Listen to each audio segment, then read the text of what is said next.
He was late for the most important job interview of his life because he helped a stranger change a tire in the pouring rain. He knew it could cost him his future. But one meeting changed everything. Write in the comments where you are watching this story from. Because sometimes doing the right thing opens doors that seemed forever closed. The early morning in Greystone was gloomy, as if the sky had decided to pour all its sadness onto the earth. The rain that had started during the night turned the sidewalks into mirrors, reflecting the dim light of the flickering streetlights. The streets of Broadway Avenue hummed with the sound of old cars wading through puddles and the occasional voices of passers-by hurrying to shelter from the bad weather. Lucas Graham walked along the wet asphalt, adjusting his tie, which seemed too tight for his neck. His fingers, cold from the morning air, trembled slightly, but he tried to hold his head up despite the looks he caught. In Greystone, a young fair-skinned guy in a suit at 6 a.m. was suspicious. At the bus stop, a couple of workmen in orange vests drank coffee from paper cups. Their voices were low, their eyes tired. A woman with a battered umbrella, wrapped in an old coat, glanced at Lucas quickly. Their eyes lingered on him, not curious, but assessing. As if you were going to court rather than an interview. Lucas was 25, tall, thin, with high cheekbones and short fair hair. He looked younger than his age, but his dark green eyes betrayed the seriousness that came with years of struggle. His suit, a dark gray, had been bought at a garage sale 3 years ago, tailored to his body as much as his budget would allow. Cufflinks gleamed on his wrists, old, silver. Engraved with the initials of his grandfather William. They were the only gift from Elizabeth's mother he'd taken with him that day. The cufflinks didn't match his suit, but they meant more to him than any of his clothes could. Lucas caught his reflection in the window of the closed Morning Star. His eyes were intense, his jaw set, as if he were preparing for a fight, not a job interview. Today wasn't just any day, today was his chance. Sterling and No in downtown North Haven. Glass towers, marble floors, 6-figure salaries, and an unspoken rule. Only people born on the right side of town, with the right degrees and connections, got in. Lucas was from Greystone with a degree from Riverside Community College, no connections but perfect grades and a letter of recommendation from Professor John Clark, the only one who saw more in him than the address on the envelope.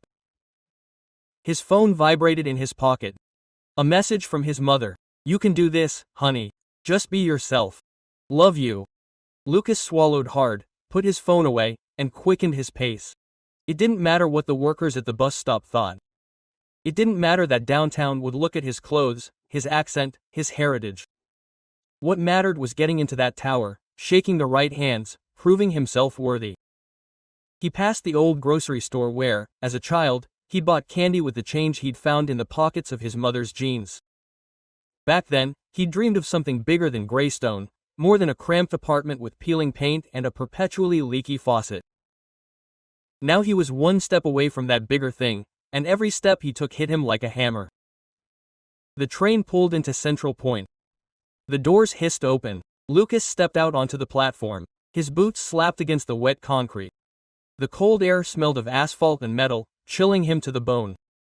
He pulled his coat tighter around his body, the elbows beginning to fray, and moved toward the exit, weaving through the crowd. People were hurrying around him. Men in suits, women with briefcases, heels clicking on the platform, eyes glued to their phones.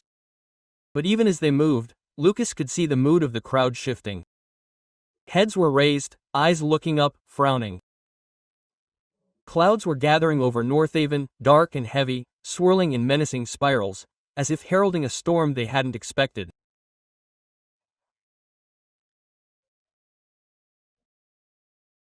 The wind picked up, nearly yanking the leather briefcase from under his arm. Lucas clutched the folder that held his resume, his notes, his market analysis, all the things he'd spent months working on, all night, all the time. Ahead, through the crowd, the Stallan and Knox Tower loomed. Its glass walls glittered even in the gray light. The upper floors were lost in the low clouds. The watch on his wrist said 8:23 a.m. The interview was at 9 o'clock. Plenty of time, if nothing interrupted. But then the first drop of rain fell, cold and sharp, on his cheek. Then a second, a third, and within seconds the downpour was upon the city. The rain was not just heavy, it was furious, turning the streets into rivers, turning umbrellas inside out, driving passers-by under the awnings of cafes and shops. Lucas cursed under his breath, ducked under the awning of Sweetheart's Bakery, and pressed himself against the cold brick wall. His coat was soaked, his hair stuck to his forehead, his shoes squelched. He took out his phone, his fingers sliding across the wet screen. The taxi app showed no cars. The downpour paralyzed Northvan. The clock ticked to 8:31. There was still a chance if the rain let up. But it was only getting worse. Puddles spilled over the curbs, trash and leaves swept down the sidewalks, mocking his plans. Lucas remembered his mother teaching him to keep his head up, even when everything was against him. She always said, "The weather is no excuse, Lucas. You are stronger than the storm." Quote. He exhaled, trying to calm the panic that was starting to squeeze his chest. This wasn't just rain, this was a test. He tucked his briefcase under his coat, turned up his collar, and stepped into the downpour. Every step made a splash. His shoes were soaked through, his shirt clung to his body, his tie twisted. His hair, neatly done that morning, now hung in wet straight locks. But he walked, because this was more than an interview. This was the exit from Greystone, proof that he was more than just a kid from the poor neighborhood. This was everything he had worked for, giving up partying, giving up sleep, giving up the life his peers led. A yellow cab loomed up ahead, skidding to a stop at the curb. Lucas ran toward it, shouting and raising his hand. Water flew from his boots. But a man in a beige raincoat, tall and fair-skinned, carrying an expensive briefcase, passed him, jumped in, and slammed the door. The cab drove off, splashing Lucas with dirty water. He stood frozen in the street, his fists clenched, his jaw clenched. The honk of a truck made him jump back. He knew how this city worked, who got the cabs, who got a chance, who got the dubious looks. His eyes burned, but he wiped the rain from his face and kept walking, ignoring the pain in his legs and the knot in his stomach. The tower was close, its light shining through the rain, promising a hope that seemed almost tangible. And then he saw the car. A black Rolls-Royce, parked at the curb with a flat rear tire. The trunk was open, the spare tire half out. Next to him, under a torn umbrella, stood an older man, fair-skinned, silver-haired, about 70, in a wet suit. His hands, shaking from the cold, tried to cope with the jack, which was sliding on the wet asphalt. Lucas slowed his pace. His heart was pounding. No one had stopped. People hurried past, heads down, pretending not to notice. A young couple on the other side of the street glanced at him and quickened their pace. The woman tugged at her companion's sleeve. Lucas froze, torn between instinct and dream. The tower shone ahead, only a few blocks away. He had already lost precious minutes. His clothes were in ruins. His confidence was melting away like snow in the rain. Go away, his mind whispered. Someone else will help. You've worked too hard to lose it all, but your legs wouldn't move.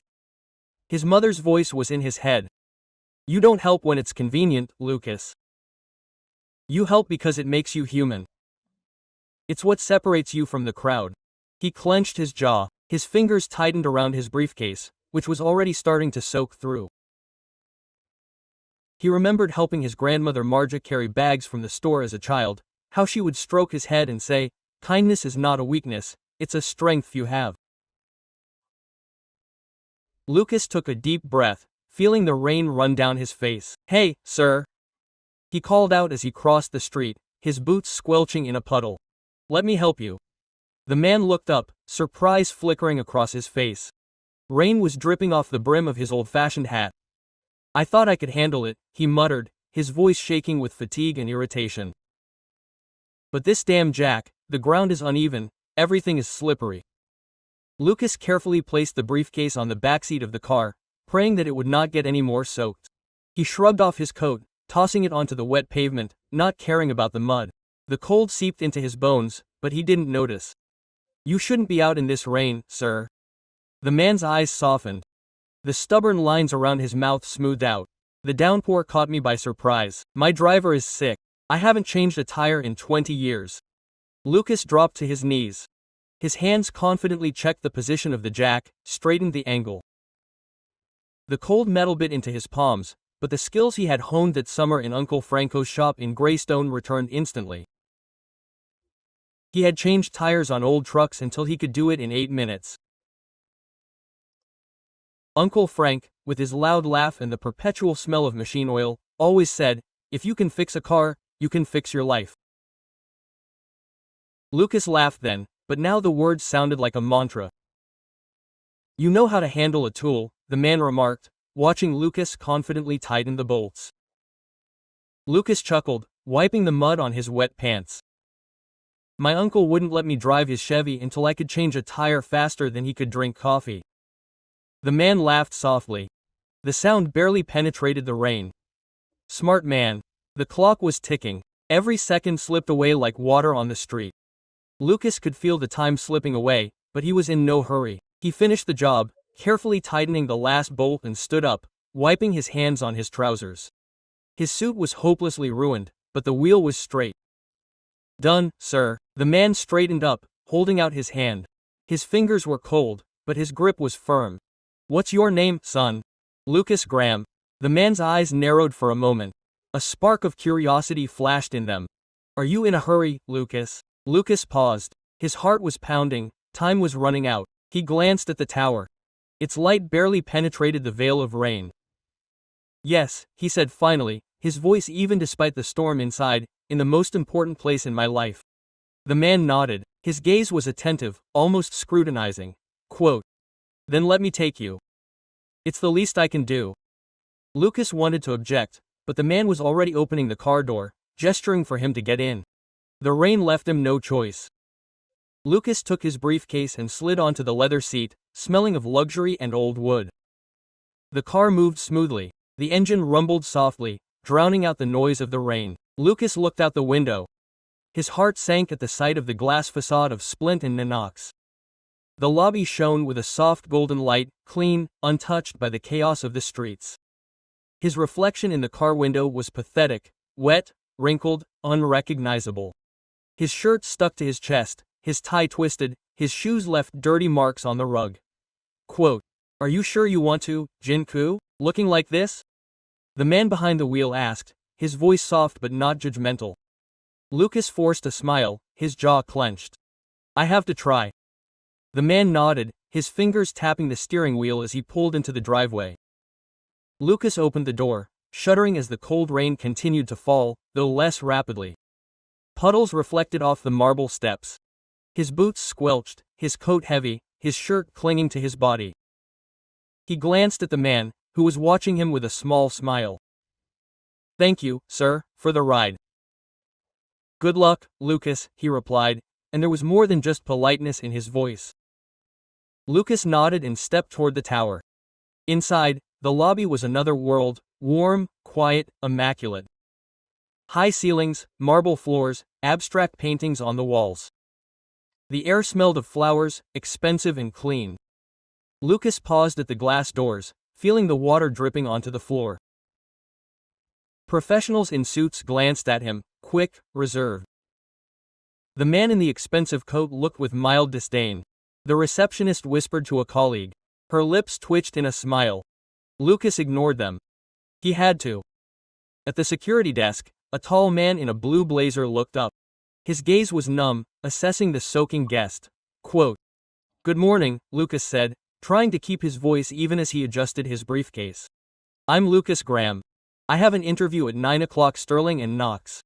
The guard, James, narrowed his eyes and tapped his clipboard. "Yes, Mr. Graham. Finance, 14th floor." He paused. His eyes ran over his wetsuit. They were strict about time. Lucas nodded, holding back a sigh. Quote, "I understand." The guard pointed to the elevators. "Try it, but no guarantees." Lucas thanked him and walked. Each step echoed on the marble. The mirrored doors of the elevator reflected his image. His shirt was wet, his collar sagging, his pants stained, his tie stuck together. The professional look he had spent years building was gone. Left was a boy from Greystone in a place where he didn't belong. The elevator dinged, taking him up too fast. On the 14th floor was another world. Dark parquet, glass partitions, photographs of the city on the walls. The receptionist Clara in a strict gray suit looked up. Her fingers froze over the keyboard. Her face expressed surprise, then professional neutrality. Quote, "Good morning," Lucas began, clearing his throat, adjusting his briefcase. "I am Lucas Graham. I have an interview at 9 o'clock. She glanced at her watch. 918. Sorry, Mr. Graham. Her voice was soft but firm. It was with Mr. Harper. He had moved on to other candidates. He had a tight schedule. Lucas's stomach churned. He knew it was possible, but the words hit him like a fist. He opened his mouth, trying to save face. "I know I'm late, it's pouring rain. I was trying to get there. I was helping an old man with his car. He got a flat tire. I couldn't just." She raised her hand. Her eyes softened, but there was a hardness in them. "Mr. Graham, I understand, but Mr. Harper." She fell silent. There were no concessions here, no room for exceptions. Lucas swallowed, the words caught in his throat, turning to bitter dust. "Can you at least convey that I was?" His voice wavered despite his efforts. "What was I trying to do?" He opened his briefcase, he pulled out a resume. The edges were curled, the ink was smudged, but the text was legible. He handed it to her, trying to keep his hand steady. Clara took the sheet, her fingers trembling slightly. She nodded. Quote, "I'll pass it on," she promised. There was a hint of sympathy in her voice. Their eyes met, hers calm, his full of disappointment and quiet pain. Then Lucas turned to the elevators. His steps were heavy. His boots still squelched.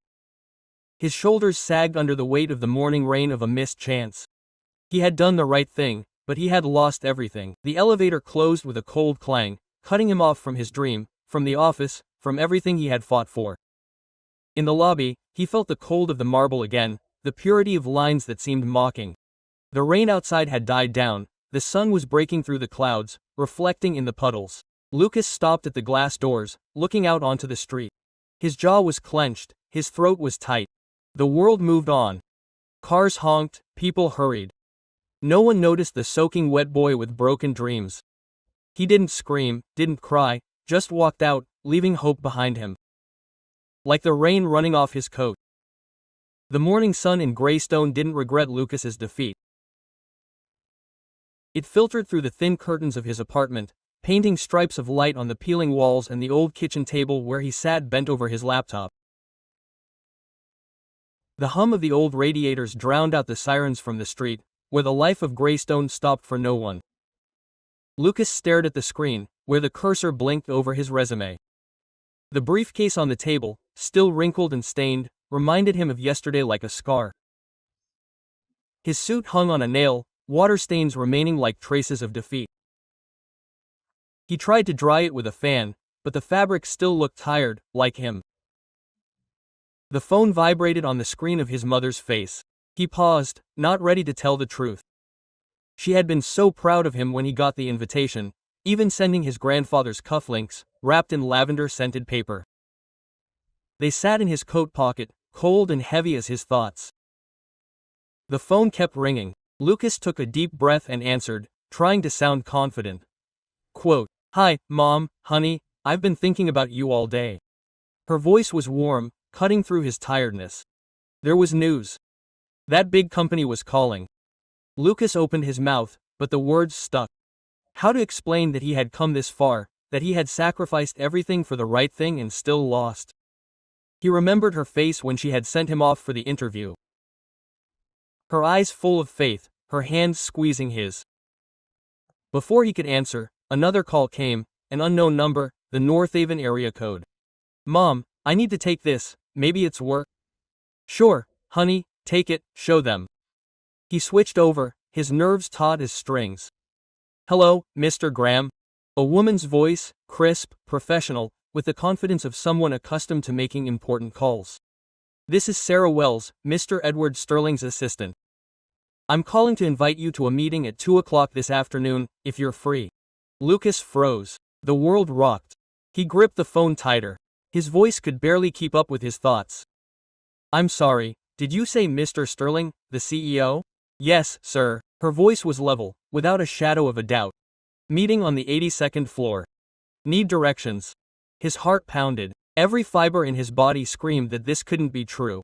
Perhaps it was a mistake, a formality, a polite refusal, but there was nothing in her voice but business-like confidence. No, I know where it is, he said, trying not to betray the tremor in his voice. Quote, very well, we are waiting for you, Mr. Graham. The line went dead. Lucas sat, phone in hand, listening to the hum of the apartment and the distant television of the neighbors. His heart was pounding like a drum, his thoughts were confused. He jumped up, almost knocking over a mug of cold coffee. He grabbed his suit, feverishly ironing it with an iron that was hissing with age. His shoes, though battered by the rain, gleamed after an hour of polishing. He rubbed them as if he could erase yesterday's defeat. The cufflinks clicked on his wrists, reflecting the light of the lamp. He looked in the mirror. His face was tense, but his eyes were shining with determination. At 1:17, a yellow taxi pulled up in front of the Sterling and Knox Tower. The sky was clear and blue, the pavement was drying in the sun. Lucas got out, straightened his tie and looked at the tower. It did not seem as inaccessible as it had the day before. The lobby was familiar with its cleanliness, marble and floral scent, but the guard's eyes were different. Security guard James barely glanced at him as he handed over a black pass with a gold logo. Quote, executive floor access, he said without judgment. His voice was even, like protocol. Lucas stepped toward the elevators. The pass felt cold in his hand, his adrenaline was rising, but his pulse was steady. In the elevator mirror, his reflection looked more confident. Not the soaking wet guy, but a man who didn't run, but walked forward. On the 82nd floor, the world was different. Floor-to-ceiling windows flooded the corridor with light, expensive furniture, paintings that spoke of wealth and taste. A woman in a dark blue suit approached. Her smile was warm but businesslike. Quote, Mr. Graham, I'm Sarah Wells. We talked, she said. Her voice was as confident as it had been on the phone. Yes, Lucas said, trying to keep his voice steady despite the storm inside him. Mr. Sterling will see you soon. Would you like anything? Coffee, water, thank you. Quote, she returned with a crystal glass. The water sparkled in the sunlight. She pointed to a set of double doors at the end of the hall. I'll let you know when he's ready. Make yourself comfortable. Quote, Lucas sat down. His gaze was fixed on the doors. His heart calmed. His breathing evened out. He didn't know what was waiting for him, but hope, cautious and quiet, began to rise. He remembered Uncle Frank saying, life isn't about what people give you, it's about what you do with what you have. Lucas clutched his briefcase, feeling the weight of the cufflinks on his wrists as if they were an anchor tying him to his family, to roots. The doors opened with a soft click. Sarah stepped back. Her voice was low but clear. Mr. Sterling is waiting. Lucas stood up, clutched his briefcase, exhaled, and stepped forward. His steps were steady despite the pounding of his heart. The office beyond the doors was simple but imposing. The windows looked out over North Avon. Skyscrapers stretched toward the sky like arrows. The furniture, dark wood, leather, marble, spoke of old wealth, of a man who had nothing to prove. The chair by the window swiveled, and Lucas saw a familiar face, silver hair, sharp eyes, the same quiet confidence as the old man struggling with a jack in the rain. But here, in this office, he looked different, invulnerable, but powerful, a man who held destinies in his hands. Mr. Graham, Edward Sterling said, standing and extending his hand. It's good to see you again. Lucas paused, shook her hand. Firm, confident, with a weight that was felt even in this simple gesture. I didn't know, he admitted quietly.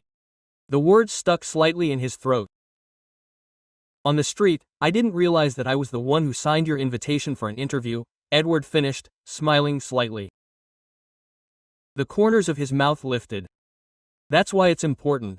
Lucas blinked, uncertainty squeezing his chest. He still couldn't believe that he was standing here, in this office, in front of the person who could change his life. I thought that since I was late, it was all over, he said. His voice was even, but inside, a storm of doubt raged. Edward pointed to the chair opposite the desk. His movements were calm, measured. Sit down, Lucas. Lucas sat up. His briefcase fell across his lap. His fingers trembled slightly, but he tried to keep his back straight. Edward walked to the window, crossing his arms behind his back, looking out at the city that lay before him like a map of his achievements. 60 years ago, he began. His voice was calm, but it carried the weight of memory. I stood in a workshop under the Bayside in a cheap suit, nervous, unprepared. I was young, I hardly knew what I was talking about. But I asked a man 3 times my age to believe in my idea. An idea I barely understood myself. Quote, he said, yes, it changed my life. This company, quote, he turned, pointing at the office, at the city outside the window, would not exist without that moment. Lucas watched, every word absorbed, his heart pounding with the possibility that was looming on the horizon. Edward returned to the desk, pulled Lucas's briefcase out of the drawer, still dented and rain-stained, but intact. You left this in my car, he said, setting the briefcase on the desk. I allowed myself to glance. Lucas swallowed, his throat dry. Part of him wanted to apologize for the state of the briefcase, for its creased pages, for the ink that had smeared in the rain. But another part knew there was nothing he could do, and he remained silent. Edward opened the folder, flipped through a few pages, his fingers moving with the same confidence as his words. Your market analysis of Europe is sharp, insightful. Your writing is honest, personal, rare. It is impressive. Quote.